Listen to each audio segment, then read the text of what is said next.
Kita berada di episode 129. Kenapa sih susah banget jadi presiden di Indonesia? Dan kalau susah, memangnya kenapa? Oke guys, assalamualaikum warahmatullahi wabarakatuh. Berjumpa lagi tentunya bersama kita di Pelita.Hati207. Seperti biasa ya guys, di sini kita akan ngobrol santai tapi tetap dalam gaya yang khas banget nih, yang penuh renungan dan analisa kritis. Hari ini kita akan membahas sebuah pertanyaan yang gede banget, yang mungkin sering banget muncul di benak masyarakat. Apakah mudah jadi presiden di Indonesia? Kalau ternyata susah, sebenarnya kenapa sih susahnya itu? Sampai sesak deh gue. Pertanyaan ini tuh muncul terdengar sederhana banget, tapi jawabannya tuh panjang kali lebar kali tinggi. Presiden itu kan posisi tertinggi di negeri Konoha, alias di negeri ini ya. Kepala negara sekaligus kepala pemerintahan. Tapi untuk bisa duduk di kursi itu tentu ada banyak sekali rintangan. Tidak semua orang tuh bisa, bahkan banyak tokoh besar pun akhirnya gagal. Yuk kita bedah pelan-pelan, kita bedah satu persatu. Tenang. Nah sebelum lanjut, gue pengen ngasih tahu ke kalian siapa nih di antara kalian yang belum subscribe. Aduh, silakan subscribe channel ini sekarang juga. Kenapa? Karena Pelita Hati 207 itu adalah channel informatif dengan berbagai macam judul atau tema yang kalian bisa pilih dan edukatif banget. Nah, bagi yang sudah subscribe, saya ucapin terima kasih banyak. Kenapa? Karena dukungan kalian, support kalian itu banyak sekali membantu perkembangan channel ini. Yuk kita bahas. Mimpi menjadi presiden. Sejak kecil banyak banget nih anak-anak di Indonesia kalau ditanya cita-citanya jadi apa, mereka itu akan menjawab jadi polisi, tentara, dokter, guru, dan tidak jarang juga ada yang bilang presiden. Jadi dari segi mimpi sebenarnya tidak ada yang salah. Semua orang boleh bermimpi jadi presiden. Tapi apakah semua orang bisa benar-benar mewujudkan mimpi itu? Kalau sekedar mimpi tentu mudah, tapi begitu masuk ke dunia nyata ada sederet syarat, hambatan, dan realitas politik yang membuat mimpi itu terasa jauh. Presiden bukan sekedar jabatan, melainkan sebuah kursi yang diperebutkan oleh orang-orang paling berpengaruh yang punya jaringan kuat, uang yang besar, dan dukungan politik yang kokoh. Syarat formal menjadi presiden. Mari kita mulai dari yang paling dasar, syarat formal yang tertulis di konstitusi. Dalam Undang-Undang Dasar 1945 dan peraturan terkait untuk jadi presiden Indonesia, ada beberapa syarat. 1. Warga negara Indonesia sejak lahir, tidak pernah menerima kewarganegaraan lain. Yang kedua, tidak pernah mengkhianati negara. Yang ketiga, sehat jasmani dan rohani. Yang keempat, minimal berusia 40 tahun. Hehehe, ada yang 38 tuh kemarin. Awah gelap.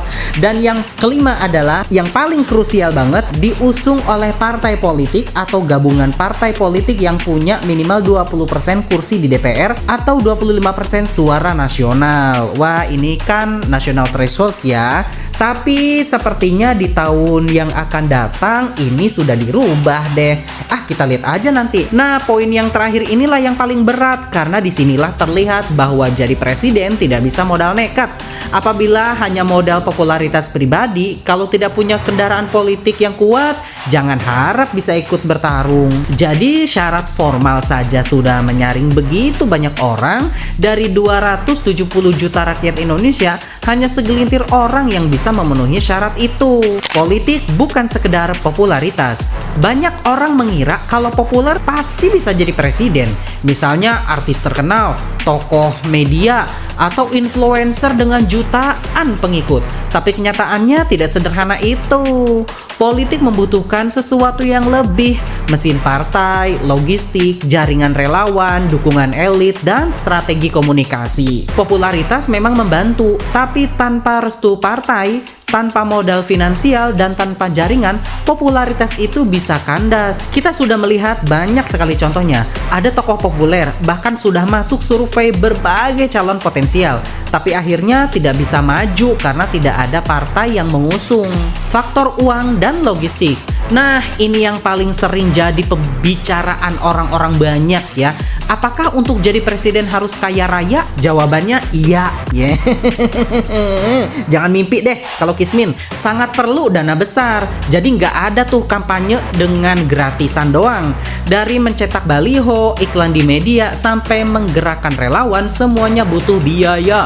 Selain itu, dalam dunia politik Indonesia ada juga yang disebut dengan politik biaya tinggi, mulai dari mahar politik di partai, biaya konsolidasi daerah, sampai ongkos menjaga elektabilitas. Semuanya berlapis-lapis. Tanpa modal finansial yang besar, hampir mustahil bisa bersaing. Jadi, di titik ini kita melihat bahwa yang punya peluang besar adalah orang-orang dengan dukungan kapital yang sangat kuat, dukungan elit dan koalisi. Di Indonesia, presiden itu nggak bisa berdiri sendiri, guys. Untuk bisa maju aja harus didukung partai politik. Dan partai politik itu biasanya tidak bisa sendirian, harus berkoalisi. Nah, membentuk koalisi ini bukan pekerjaan mudah. Ada tarik-menarik kepentingan, ada negosiasi kursi menteri, ada tawar-menawar kebijakan. Jadi, calon presiden itu ibarat harus pandai bernegosiasi dengan berbagai elit, bukan hanya punya visi misi saja.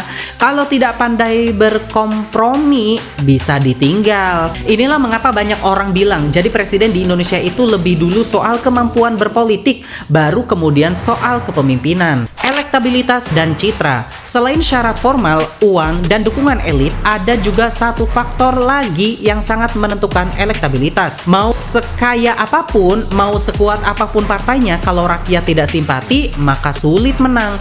Disinilah para calon presiden berusaha membangun citra. Ada yang tampil agamis, ada yang tampil nasionalis, ada yang menunjukkan diri sebagai orang merakyat, ada yang menonjolkan latar belakang militer, dan sebagainya. Masyarakat Indonesia itu beragam. Jadi calon presiden harus pandai memainkan peran agar bisa diterima oleh berbagai kalangan. Hambatan-hambatan besar. Kalau kita rangkum, hambatan untuk jadi presiden itu ada beberapa. Yang satu adalah hambatan struktural, kemudian aturan konstitusi, dan juga syarat partai. Yang kedua, hambatan finansial, yaitu politik biaya tinggi. Yang ketiga, hambatan elit, yaitu harus pandai negosiasi dan koalisi. Yang keempat, hambatan citra, yaitu harus membangun elektabilitas dan diterima publik.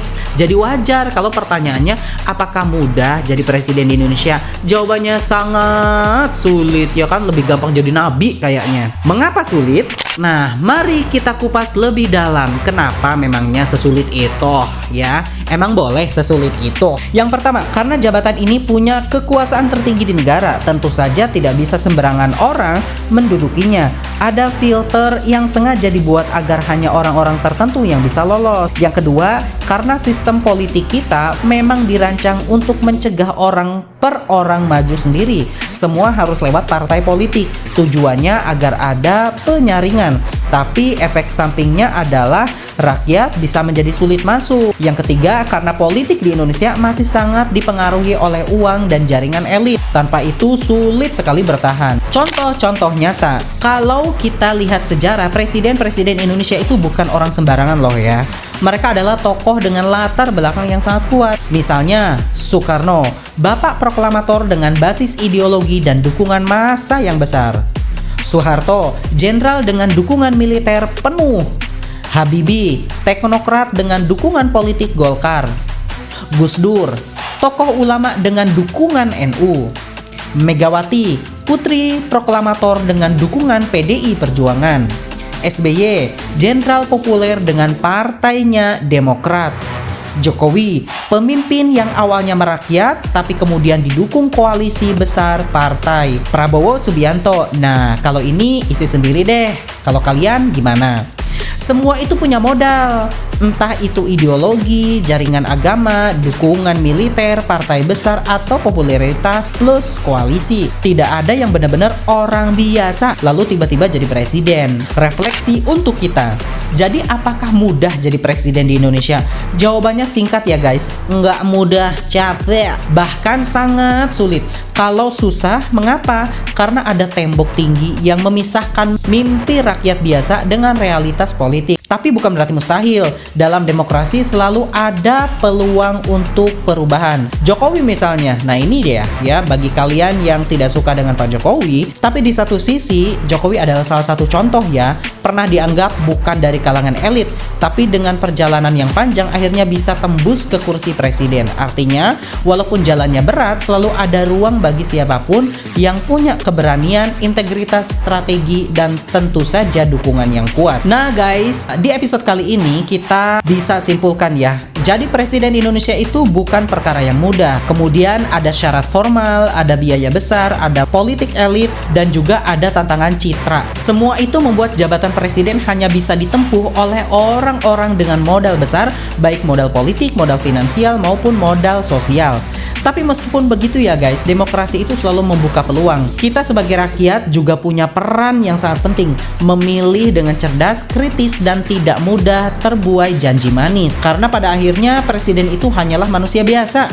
Yang lebih penting adalah bagaimana kita menjadi bangsa yang membangun sistem yang adil, transparan, dan memberikan ruang bagi siapa aja yang layak menjadi pemimpin. Nah guys, itu aja nih ya pembahasan di episode ini dengan tema apakah mudah jadi presiden di Indonesia. Tentu saja susah ya. Jika susah, emangnya kenapa? Nah, penjelasannya sudah kita jelaskan di atas tadi. Kita akan berjumpa lagi di episode-episode berikutnya. Jadi tetap terus stay on di Pelita Hati 207. Dan kami pamit undur diri. Assalamualaikum warahmatullahi wabarakatuh. Hidup Jokowi!